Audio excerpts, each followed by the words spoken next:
15th. We're officially halfway through November, and I suppose a quarter through my little winter challenge. Yeah, today's a day with little time to waste, honestly. Yeah, just a lot of stuff in general, so yeah. I know I won't be recording all too much today just to get stuff done, but I'll try to get at least 1,800 words down by 12, because it's around 7:40, 7:50-ish right now. So I have 4 hours to just lock in and get it down. Then all screenplay stuff, transcribe that, send it out to the mentor. He gave me an extra day to work on it because I was packing boxes and stuff to move yesterday, so that was nice. And I think that's about it. Other than maybe editing, I could fit in. But today's the Jake Paul-Mike Tyson fight, so I'm looking forward to see that. I'm scared it's gonna be scripted, to be honest. I don't want to think that of Unc Mike, you know, because he's a legend. But you know, it's on Netflix and whatnot, so yeah, I'm rooting for Mike because he's a legend. You know, I watched the Pauls when I was younger, but it ain't it anymore. You know, yeah. Anyway, I'm gonna just get to it. I'll see you in a minute. Okay, so doing the screenplay right now, about to transcribe what I have and I'll send it out to my mentor. But yeah, got me thinking about the transitions, because I've actually realized I'm using a very particular kind of transition every once in a while for this story, which is a kind of like comedic transition. And that's one thing I think it's a good tip to not underestimate transitions, because we all notice when there's like a really sick transition. We're like, you know, like the fucking Leonardo DiCaprio meme, just right. So that's the whole thing. You know, don't underestimate a good transition when it's staring you in the face. And there's there's two that have really you know, stood out to me from this writing. You know, and particularly comedic transitions, because this is a satirical kind of a crime thriller. So here you go. I could show you one. This is at the beginning. Yeah, there you go, perfect. So in this particular first scene, there's an argument between two characters about you know, the feds going to find their boat. It's this big yacht that they're hiding on to escape the United States federal government by crossing a particular canal. And so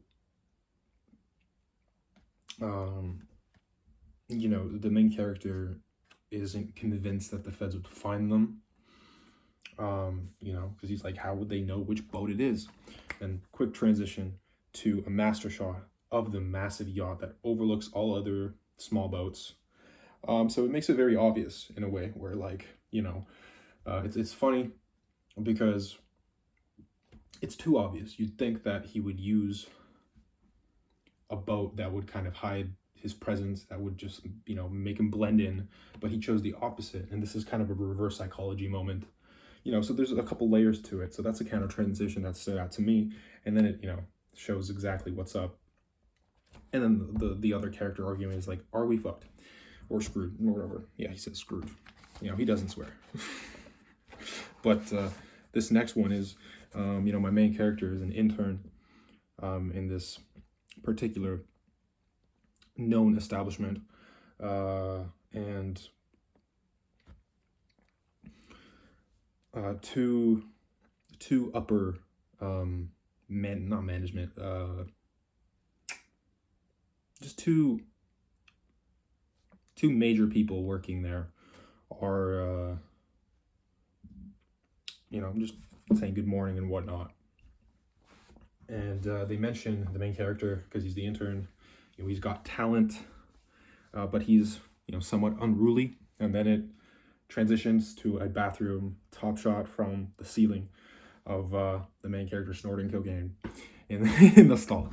You know, so it has layers, but at the same time, it's very obvious. It kind of shows off the character or whatnot, and all you have to do is just transition to really, you know, make it jump out, kind of surprise you real quick, but at the same time, you know, say a lot about the character. So that's the kind of transition that I'm talking about. There's a lot of different ones, of course, dramatic transitions. It doesn't have to be funny, but as long as it kind of brings out several layers of character or plot or the theme or something like that. Whether, you know, there's someone speaking of a location, and it transitions to, like, you know, an opposite location, and it juxtaposes what they're talking about, or something like that. You know, there's plenty of those. There's also transitions depending what you're writing. Usually in prose this wouldn't work, but I was recently watching Arcane, for example, the new season, and it was the third episode where there's this pretty epic fight scene, and there was these really cool transitions between the several fights that were happening, or the two fights. Not two fights. It was a fight and like a dramatic moment between, you know, several other characters that were exploring this place that they were building up to, and at the same time, you know, they had these two crazy moments happening. This one fight scene where, you know, they blended items together and whatnot, and so conceptually this probably, you know, came up in the writing process, but not necessarily, didn't have to. It's just it seems like a pretty decent image to have in your head to then, you know, of course the director, the producers, the art team, a lot of people could propose that idea, but if you want to add cool transitions like that into like a screenplay or a teleplay, then yeah, that would be a cool idea. This might not work with like stage plays necessarily, because although it does depend, but, you know, transitions happen slowly, the curtains close, and they have to, you know, from scene to scene at least. It could be funny because you do have a moment of waiting and thinking of what will happen next, so it's likely to also have impact. It's just a different kind of situation. So yeah, but yeah, I'm doing all right now. I've done a couple pages now. Not too tired yet, honestly. It's a fun scene. I was actually worried about this scene, but now that I conceptualized it more beforehand, I think I'm more ready for it. I just didn't really know what I wanted going into it. I knew it had to be there to introduce the character's past briefly. This is a short scene generally, but it does set up the general gist of why he is the way he is, why he distrusts authority, government, all these different, you know, institutions, why he thinks, you know, decentralization of ideas, of currency, of all these things is important. So that's what I'm building up to with this scene, and because it is nonlinear, you know, that's what it is. It's quite a ride, but I am ready for it now. That's one thing you should definitely do when you're unsure of writing a scene. Don't immediately go into it. Just think about it for a long time, and just write what you can. Either if you're finished the scene beforehand, move on to maybe another scene. Especially if it's non-linear, then yeah, easy. You don't have to write the scenes in order, but, you know, not to confuse yourself, it's better to do it, but everyone has a different writing process. So if you like to switch scenes around, that's what might happen with this, although I am structuring them in a way that they're logically connected to each other. Each scene has some kind of weight that's added or taken away from the next. So especially character-wise, you know, there's a false character introduction, for example, where We just, you know, meet a character that the protagonist is known for a long time. He's actually the main antagonist. This is what I'm thinking of in my head. This is the scene after this where he's introduced falsely, but the scene after that is the real introduction of how they got to know each other. And so that's subplot B or C. I think probably C, or no, more like B, or even A. I'm sorry. The importance of the subplots is what I'm talking about, because there's 3 subplots added to the main plot. There's, you know, the main plot with the main character, the kind of his friend slash mentee, because, you know, the protagonist is a mentor to this character who's like 30-40 years younger than him. Then there's a romantic subplot, which is pretty wild as well. The introduction to that will be crazy. And then there's also a antagonistic subplot between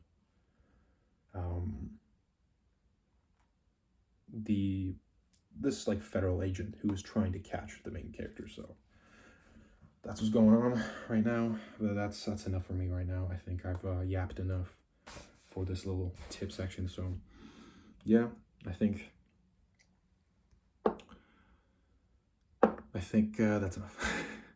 I'll get on to writing more. It's about 4 p.m. now, so I'll write maybe another 2 pages, make some dinner in an hour, and then I'll get to writing more of the novel.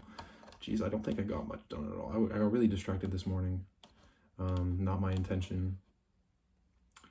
But yeah, I got a long way to go. I know I have the buffer, but I'd hate to use it so early in the challenge, because, you know, I do have like a good month and a half left technically. Sure, we're halfway through the first month, but I'm extending it to actually get this book done. So yeah, I would not recommend balancing 2 different projects at once, but there's really no choice for me right now. If I want to be productive, this is how it is. So yeah, I'll talk to you when I got some more stuff to talk about.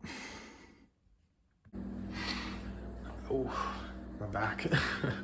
But yeah, so I finished all the writing for the screenplay. It was quite a bit, just because I wanted to really perfect the scenes that I had. You know, I was continuing, especially, and, you know, whatever feedback I'll get for the new scenes, that'll be implemented later. But yeah, now I have to really write a lot in terms of the word count. I think I only got like 200 words in the morning, maybe less than that. So yeah, pretty much 1,400 word sprint right now.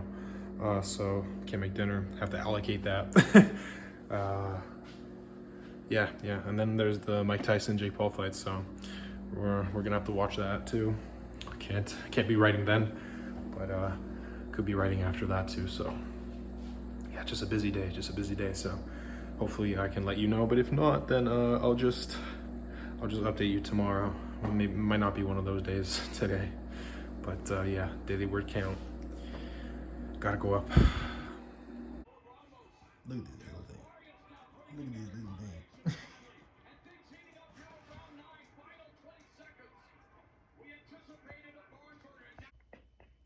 There we go.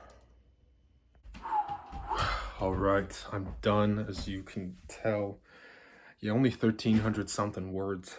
Not the most impressive, but I did get a lot of the screenplay done. So yeah, it's pretty late now. The fight's going on still. Now it's the ladies, so I'll get back to it in a second. The lag is pretty bad. I went on Twitter for a second. Everyone was just making fun of the Netflix IT people, just like losing their minds. They're not ready for it. That's for sure. But I'm excited to see the actual fight. It'll probably be the laggiest, but you know, it is what it is. We'll see the outcome anyway. It's running pretty late, too late, but we'll have a little bit of alcohol in us, and that'll keep going. So yeah, that's pretty much it for today. I'm just trying to edit this video and go watch the fight, and then head to sleep right away. So yeah, it was decent. We did okay. Could have been worse. we pushed through. Honestly, all three of us in the house right now we're just on the couch, just typing away. So yeah.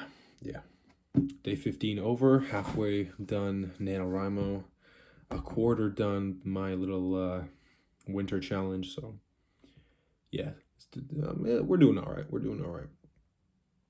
So yeah, the buffer is saving me right now. So tomorrow I'll try to go a little bit over in order to keep a good buffer going, and not go under at any point, because we have a long way to go. So yeah, but that's all. So I'll see you tomorrow.